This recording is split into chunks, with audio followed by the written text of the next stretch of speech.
Ya pemirsa, sudah menjadi pengetahuan umum bahwa banyak masyarakat Indonesia yang lebih memilih melakukan pengobatan ke luar negeri, misalnya saja ya Singapura dan juga Malaysia. Hal ini tak terlepas dari biaya pengobatan yang dinilai jauh lebih murah dan fasilitas kesehatan yang dinilai jauh lebih baik.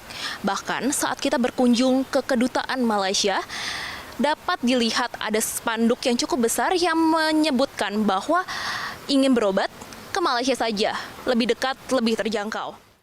Hai kalian generasi yang haus literasi.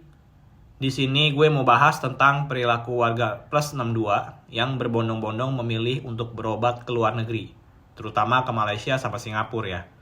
Sebenarnya ini udah menjadi hal yang umum ya.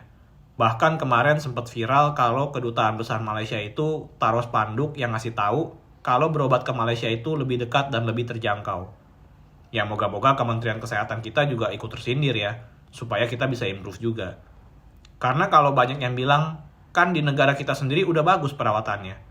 Udah banyak kok dokter-dokter lulusan luar negeri di rumah sakit-sakit besar, dan dari segi skill sama profesionalisme juga nggak kalah kok kualitasnya sama kualitas di luar negeri. Namun fakta penelitian survei di lapangan oleh jurnal Universitas Gadjah Mada sampai bulan Juni 2024 kemarin, itu masih banyak ternyata malpraktek yang dilakukan oleh oknum-oknum rumah sakit ataupun dokter. Bahkan ini di dalam jurnalnya ditulis, kalau pelaku dari oknum-oknum ini tuh RS yang udah akreditasinya tuh udah level paripurna, yaitu udah level terbaiknya lah di negeri ini. Dan bahkan ada yang udah level internasional juga, lu bayangin. Dan rumah sakit yang udah lulus akreditasi level internasional tuh dikit ya di negara ini. Kalian bisa search sendiri di mesin pencari. Ya mungkin ini hanya oknum ya, tapi nggak bisa dipungkiri kalau hal ini tuh udah jadi isu sosial yang udah lumrah di kalangan pasien. Yang namanya nyawa ya hak-hak orang yang maksud gue. Jadi kenapa alasannya orang-orang ini lebih memilih berobat ke luar negeri? Let's take a closer look.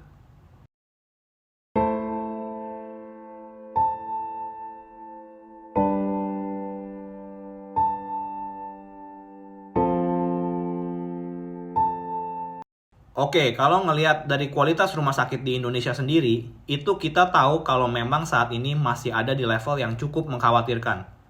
Mulai dari birokrasi iuran BPJS yang kita bayar, pilihan kita tuh udah limited banget ke rumah sakit yang emang udah terdaftar di BPJS aja. Kecuali kalau mau keluar dari kantong pribadi ya, itu biayanya udah pasti mahal banget dan kalau nggak punya asuransi swasta, bakal terseok-seok hidup Anda buat bayar biaya RS ya. Sedangkan dari proses rujuk BPJS aja, itu sebenarnya udah menguras waktu dan tenaga si pasien kalau harus dipingpong ke rumah sakit yang pemerintah tuh terbatas pilihannya. Dan kita semua tahu kalau fasilitasnya itu memang tidak sebaik rumah sakit swasta. Bahkan fasilitas yang udah baik seperti rumah sakit swasta pun banyak kasus salah diagnosa dan malpraktek yang ngebuat hidup pasien lebih sedih lagi. Biopsi adalah prosedur medis berupa pengambilan sampel kecil di jaringan tubuh untuk diteliti lebih lanjut sebelum tindakan inti penanganan penyakit. Prosedur inilah yang membuat Sri ragu melanjutkan pengobatan di Indonesia dan mencari alternatif lain dengan bertemu dokter di Kuching, Malaysia. Perempuan 54 tahun ini mengungkapkan pelayanan rumah sakit yang terkoordinasi dengan sangat baik serta jaminan kesembuhan yang dijanjikan membuatnya tenang dan memilih melanjutkan pengobatan di negeri jiran. Belum lagi kalau dibandingin dengan Indonesia, hal administrasi rumah sakit itu birokrasinya parah banget ya. Dan walau pasien udah dapat diagnosanya dari dokter, pasiennya itu bingung selanjutnya harus ngapain. Kayak ini gue ambil contoh aja ya. Ada pasien A yang udah dinyatakan terkena prostat dan membutuhkan scan terlebih dahulu sebelum dokter itu melakukan tindakan. Itu pasien harus benar-benar mandiri cari tahu sendiri ruang scan-nya di mana, apakah di lantai yang sama, dan gak ada perawat yang mastiin kalau ini prosedurnya tuh udah bener atau belum ke departemen yang bersangkutan. Biasanya teleponnya kalau pasiennya udah sampai ya, atau bahkan parahnya kalau ada kejadian, si pasiennya udah di-scan, tapi ternyata yang di-scan salah. Kan miris banget jadinya, karena nggak ada komunikasi yang pas itu antara perawat dengan departemen yang bersangkutan. Dari situasi-situasi birokrasi, salah diagnosa, level kepercayaan diri dokter, biaya, dan bentuk pelayanan rumah sakit, semuanya tuh dipandang oleh sebagian besar masyarakat sebagai hal yang nggak profesional dan mengkhawatirkan. Apalagi buat pasien-pasien yang emang penyakitnya itu udah parah. Ini faktor-faktor yang ngebuat pasien lebih milih untuk dapetin second opinion dari rumah sakit luar negeri, terutama Malaysia. Kenapa Malaysia? Kenapa nggak negara lain? Salah satu alasannya itu pasti dari segi biaya.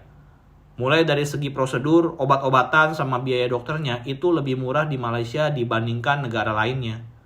Ya walau tiap-tiap rumah sakit dan tiap daerah di Malaysia itu beda-beda, tapi rata-rata biayanya itu cukup terjangkau dan bahkan bisa lebih murah daripada Indonesia sendiri. Nah, biasanya pasien-pasien yang ke sana itu biasanya sakit apa sih sampai harus ke sana? Kebanyakan itu kalau ke sana tuh banyakan penyakit kanker, terus penyakit jantung, terus ada juga yang penyakit tulang seperti operasi lutut dan pinggang, dan ada juga yang melakukan medical check up biasa karena di sana dipandang lebih teliti dan lebih memadai teknologi peralatannya. Nah, di sini gue juga mau ceritain sedikit ya pengalaman gue berobat ke Malaysia ini. Mulai dari cara gimana dapat dokter yang tepat, gimana cara buat appointment sama rumah sakitnya, sama gimana konsultasinya. Karena kita semua kan pasti orang awam yang tidak mengerti apa-apa. Nah, ternyata di sini tuh udah ada agen-agen rumah sakit yang siap ngebantuin kalian buat konsultasi awal sama ngebuatin janji dokter di rumah sakit di Malaysia. Kalian bisa cek di deskripsi ya soal link sama WhatsApp-nya ya. Jadi biar sekalian gue bantuin aja kalau kalian lagi butuh supaya kalian juga bisa kebantu. Kalau kalian udah WhatsAppan sama agen ini, kalian tuh pasti akan diminta nama, identitas, sama keluhannya itu kayak apa. Kalau kalian udah ada data dari rumah sakit yang sebelumnya, bisa juga difotoin terus dijelasin gimana diagnosanya sama dokter sebelumnya, supaya mereka lebih ngerti kasusnya kayak gimana. Intinya semakin banyak data yang kalian berikan, mereka juga bakal lebih enak lah rekomendasinya. Setelah nanti kasih datanya, mereka akan rekomendasiin tuh beberapa dokter sama rumah sakitnya. Nanti kira-kira kalian bisa cek lagi kira-kira lebih cocok sama dokter yang mana. Dan setelah kalian udah oke, baru nanti dibuatin deh janji ketemuannya sama dokternya. Di sini gue mau note penting, kalian jangan pesen tiket pesawat dulu ya sebelum janji dokternya itu udah pasti. Karena di sana itu kan banyak juga yang antri. Jadinya kalian harus pastiin kalau udah sampai ke sana tuh udah jelas tanggalnya. Terus untuk beli tiketnya, gue rekomendasiin juga kalian beli tiket one way aja dulu. Karena kalian kan nggak tahu kira-kira akan berapa lama di sana. Penginapan juga book yang kira-kira deket sama rumah sakit. Jadi pasiennya nggak perlu buang waktu banyak di jalan. Nanti malah nambah stres lagi. Dan kalian juga boleh tanya ke agen ini, apa rumah sakitnya itu bisa ngejemput kalian dari bandara ke penginapan. Karena ada rumah sakit kayak Gleneagles Kuala Lumpur, ini gue spill aja ya salah satu nama RS-nya, itu nyediain jemput pasien dari bandara ke tempat tujuan pertama kalian di Kuala Lumpur. Mau langsung ke rumah sakitnya atau ke penginapan kalian itu bisa. Cuma pastiin kalian booknya 2-3 hari sebelumnya ya, karena takut supirnya lagi ada kerjaan lain. Dan selesai deh caranya seperti itu. Pastiin kalau kalian ada kartu asuransi swasta itu dibawa, karena biasanya kalau plan kalian itu di cover sampai Malaysia, asuransi itu juga bisa dipakai kok. Cuma sistemnya reimburse ya. Jadi kalian bawa cash dulu ke sana. Oh ya, agen yang gue jelasin barusan ini sifatnya gratis ya. Jadi nggak usah khawatir kalau mau konsultasi dulu sama mereka. Yang perlu kalian pastiin itu dokternya, karena setiap dokter itu punya keahlian yang beda-beda. Jadi lebih baik kalau kalian ngelakuin riset dasar juga lah ya sebelum ke sana. Coba tanya sama teman-teman kalian kalau udah ada yang ke sana, terus cek di Google soal reviewnya. Dan kalau kalian udah siap semuanya, baru deh pesen tiket pesawat dan kalian bisa cus. Terus kalau dari pengalaman gue sendiri, itu cara ngelayanin pasiennya itu sistemnya beda banget ya sama di Indonesia. Ini gue juga spill di sini supaya RS-RS di Indo juga bisa improve. Yang pertama, dari sistem melayani pasien. Jadi dari setelah buat janji sama dokter, perawat di sana tuh akan ngejelasin prosedurnya kayak gimana, dan kalian disuruh nunggu sampai namanya dipanggil. Ya basic lah ya, sama aja. Yang bikin beda itu setelah ketemu dokternya. Biasanya kalau ada pemeriksaan lanjutan, pasien tuh kan biasanya mesti mandiri ya, cari tahu selanjutnya mesti kemana. Tapi kalau di sini, perawatnya tuh yang udah sigap membantuin kalian. Misalnya selanjutnya harus ada tes ronsen, atau scan, atau urin, atau apalah gitu. Kalian itu yang akan dianterin sama perawatnya langsung ke departemen yang dituju. Dan komunikasinya itu clear ya. Pas sampai di sana tuh perawatnya yang akan pastiin dulu ke departemen yang bersangkutan. Hasilnya juga bisa keluar lebih cepat daripada di Indonesia. Sama harga-harga tesnya itu tuh kalian bisa bandingin sendiri. Harganya tuh biasanya lebih murah malah daripada di Indonesia. Jadi secara pelayanan dan fasilitas itu emang udah level internasional, bener-bener internasional ya. Terus yang kedua, cara administrasi pembayaran mereka itu setahu gue pakai sistem deposit. Jadi kalian misalnya deposit dulu Rp2.500 gitu ya buat awal-awal. Terus nanti bisa nambah depositnya belakangan. Ini menurut gue lebih efisien. Kenapa? Karena lu nggak perlu bolak-balik ke administrasi terus buat pembayaran harian kayak yang dilakukan beberapa rumah sakit di Indonesia. Mereka bakal motong aja dari depositnya langsung tanpa harus komunikasi sama kalian. Jadi daripada kalian pusing harus bolak-balik ngurusin administrasi, yang kalau belum ada bayar ini itu nggak bisa diproses tindakannya, yang harganya tuh kita bahkan kagak bisa tahu kisarannya karena dokternya itu nggak tahu rumah sakitnya bakal charge berapa ke kalian. Kayak contohnya dokter bokap gue aja dulu bilangnya biaya totalnya itu puluhan juta. Dan kalian tahu apa arti puluhan juta? Iya, harganya 99 juta ya, yang masih masuk kategori puluhan juta akhir.